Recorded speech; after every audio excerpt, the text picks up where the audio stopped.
Hey everybody, welcome back to another episode of Lemire Legends, home of 10,000 Lakes Taxidermy. In the previous episodes, we show you how to take this rough grouse, basically from start to finish, posing it as a dead mount, to put in the mouth of this red fox. And if you haven't caught up on any of that, we encourage you to go back and watch.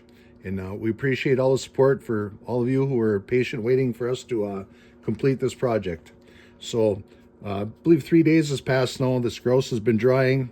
We went back and we clipped all the wing wires, all the support wires, cut the wires off of the feet, and we hot glued the tail right in place. Let that cure out really nice. And we just took the pins out of the eye. So put that down for now. And on this red fox, it's pretty well dry. Our ears here are still a little bit soft. You know, a couple more days, those are going to set real nice for us. The face has basically been finished up the way we want it. And inside the mouth here, what we did is, I knew that we're going to put some prey in the mouth of this fox, so I didn't waste the time. In the commercial taxidermy industry, obviously time is money. So I just cut the bottom lip off. I didn't bother turning all that and going out through all the monkey business. And I just put bank pins right in here to hold that in place till it dries. And on the back side right here of this fox, I left this open, and the reason for that is I'm going to insert the wire, the support wire right here from this bird, inside the mouth, and it's going to come out the back right here. And we do that, we'll pull it through, we'll pull that bird nice and tight in the mouth of this fox, get it where we want it, and then we'll secure that. So let's get started. Again, if you haven't seen the previous episodes, I believe it was a 4-part segment on mounting a rough grouse. If you want to go back and catch up, but let's get on with it. So here we go. First thing I did is I heated up a piece of wire. This is probably I don't know, 12 gauge wire, probably something like that. And I just heated it up, and what I did is I figured out an angle that went right here in the bottom of the jaw. It went through, knowing that this wire was going to pass through the back of the head somewhere in the area where it's open. The seam is open on the back of the fox. So basically just like this, it was heated up, and I just worked it through like that, and it came out on the back side just like that. And we're going to use this grouse wire the same way, and we're going to fold it over.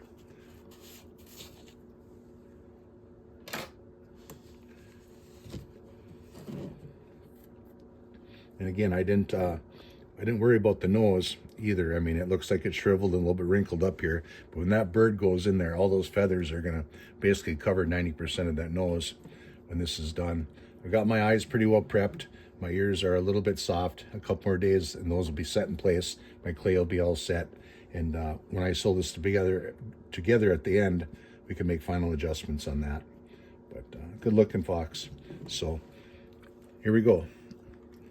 Take this bird, again, all the wires, all support wires are all cut off.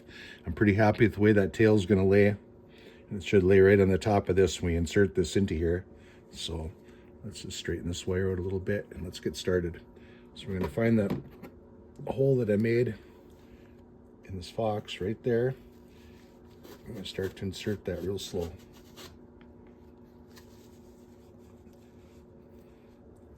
Get my pliers here. Try not to damage his tail doing this. Let's get this up in there. There we go.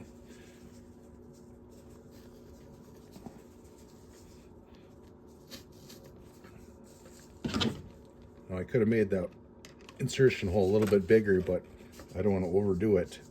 I don't want this bird loose in this fox's mouth. So if I got to fight it a little bit, we got to fight it a little bit. Looks like we're off to a pretty good start here. All right, switch that out for my needle nose. Let's fix these feathers here. I want them all split out on me.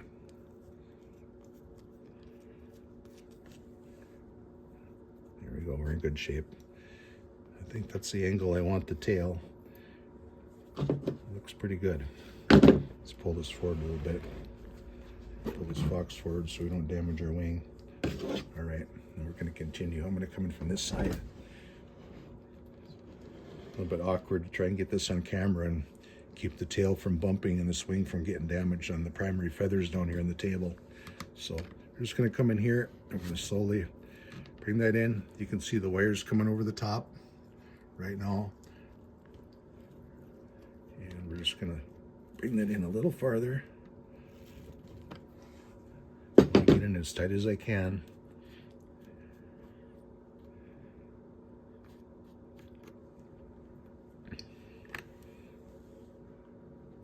This bird's going to lay just like that. I think we're going to be in good shape here. It looks pretty good. Okay, one final push.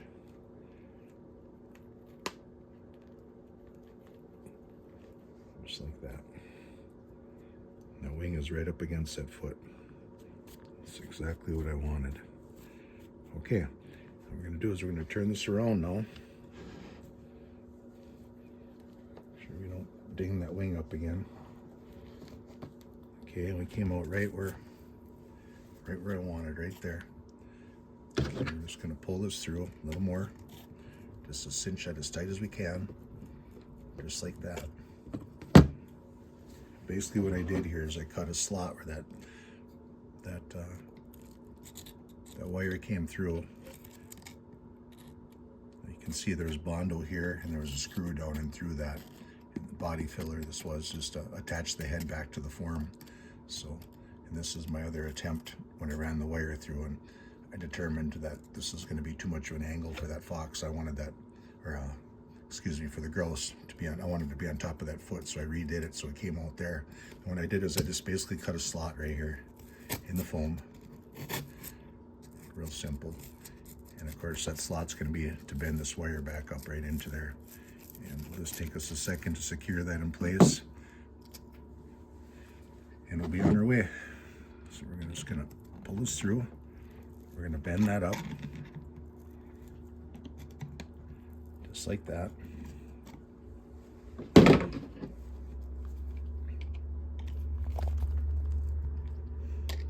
Cut that extra wire off.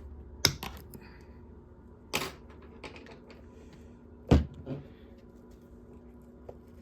I'm going to do is I'm just going to push that down right into that foam.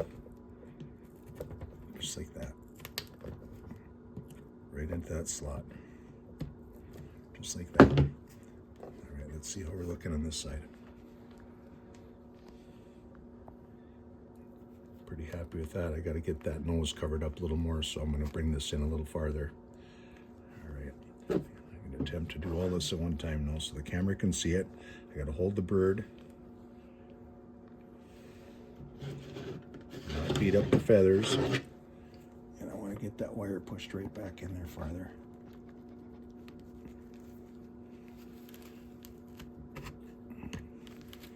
There we go. Okay. Bring this around again for the camera. Keep that feathers off the... Then what we're going to do now to secure that in place is I'm going to take my epoxy sculpt. We have a part B and a part A. Basically a modeling compound. This is going to be a 50-50 mixture, and it'll be a chemical reaction that takes place, and it'll be cured out in less than 24 hours. You don't need much, just a little bit of each. Just like that. 50-50, just a marble-sized piece of each.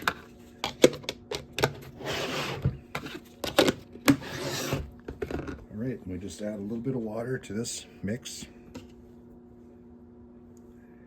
And you just mix it up until it's not swirled anymore, just a minute or so. What the water does, it just prevents the clay from, the modeling compound from sticking to your fingers. Then you can dip your finger in the water, and it'll help you feather your clay into the opening up there. Doesn't take much. This is pretty universal colored. We're in good shape.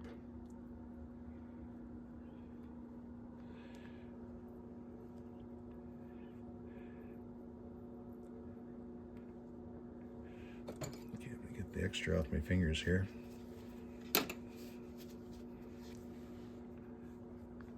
All right, and then what we're we're going to do is we're just going to fill that all right in right there, keeping it out of the hair the best we can.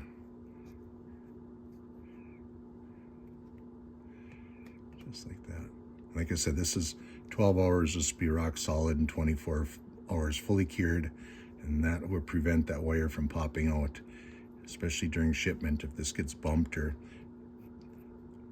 roughed up a little bit, you don't want that bird laying in a pile in the bottom of the grouse's feet. You wanted this inserted the mouth and to stay in the mouth. So this is the easiest, most effective way I've ever found to do this.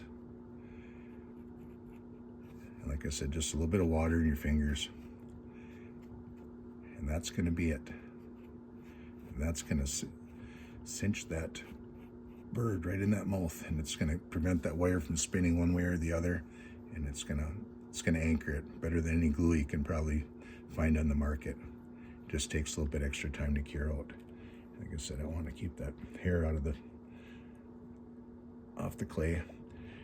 Now what I'm going to do off camera when we're all done here is basically just I'm going to pull this together right here and we'll whip stitch all this together. Maybe put a little more clay in the ears so I'm happy with the pose, the attitude of the fox, and that'll be it.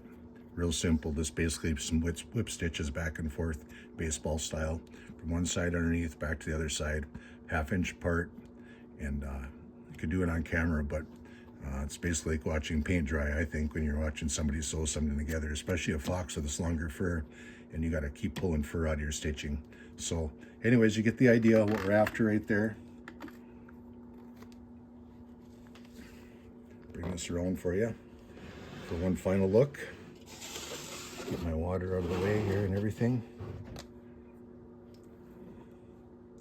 And that's going to be it. I really like that, how that's laying. This is going to go up on a shelf basically like this.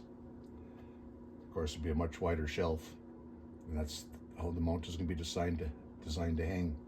So a little bit of preening on this. We'll get it up on a higher shelf, monkey with it a little bit, and it'll be all finished up. And this mount will be for sale on eBay here in the next few days. And under the account right there, 10,000_lakes_taxidermy. And please like and subscribe and share this video. We much appreciate it. And stay tuned for a lot more taxidermy content. Thanks for watching.